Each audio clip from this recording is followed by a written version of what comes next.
In this session, we will be talking about how the 5G can be integrated in the Open RAN ecosystem and how the Open RAN can be placed as the base ecosystem and infrastructure. We will discuss how the different RAN functions units and the core function units can be virtualized and a step ahead in the cloud native ecosystem. So we will be focusing on end-to-end network architecture with the prime focus on 5G standalone deployment architecture with the 5G core network.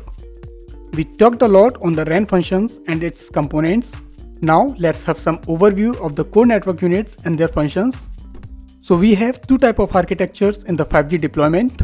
First is 5G NSA, which is 5G non-standalone, where the RAN network is 5G, but core network is still shared with the legacy networks like 4G. Another is 5G SA, 5G standalone, where the RAN network and the core network architecture belongs to 5G only. Telcos with the existing 4G network, they deploy the 5G NSA first and slowly upgrade to the 5G SA. The common core network functions: number 1, establishing the secured connection among all the connected devices.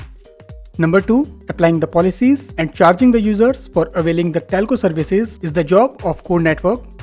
Number 3, core networks handles the session management and the mobility management. Like we talked how the AMF handles the mobility in the RRC connected mode. This is part of core network. Number 4, core networks do the routing and rerouting of the user data, like how the data reaches to the end user. Number 5, core network also maintains the QoS of the services, like which service need to be handled first, which has higher priority, etc. Let's quickly see the 4G core network elements and 5G core network elements side by side. In 4G, we have MME, Mobility Management Entity, which manages the session management functionalities and mobility management functionalities. But in 5G, the responsibilities are disaggregated to maintain the QoS better, and the user plane and the control planes also get separated. That allows some of the new functionalities in the 5G network like slicing. Let's focus on the 5G standalone architecture. We will talk about control plane first and then the user plane, as they get separated in 5G.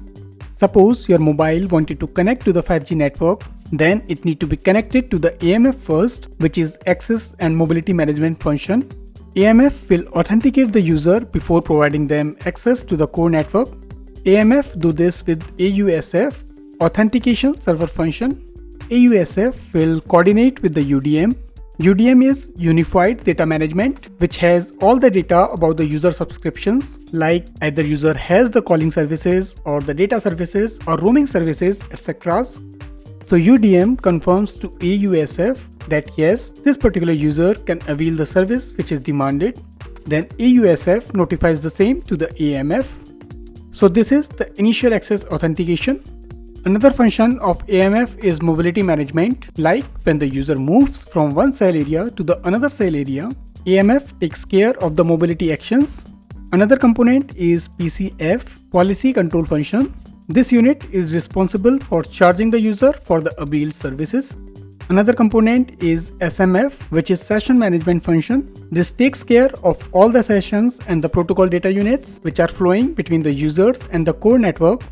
Initial IP allocation to the UE also managed by the SMF. The flow of PDU sessions from the core network to the user and user to the core network will be managed by the SMF also. Now coming to the user plane functionality, it is handled by the UPF, which is user plane function. This is straight. Any user data that is flowing from user device to the core network or from the core network to the user device goes through the UPF. This takes care how the packets will be routed and forwarded from core network to the user device. This UPF connects to the external network like internet, and the data flows from internet to the user device and vice versa. This was the high-level overview of the Open RAN ecosystem. I hope now you are aware of the terminologies which are generally used in the Open RAN system.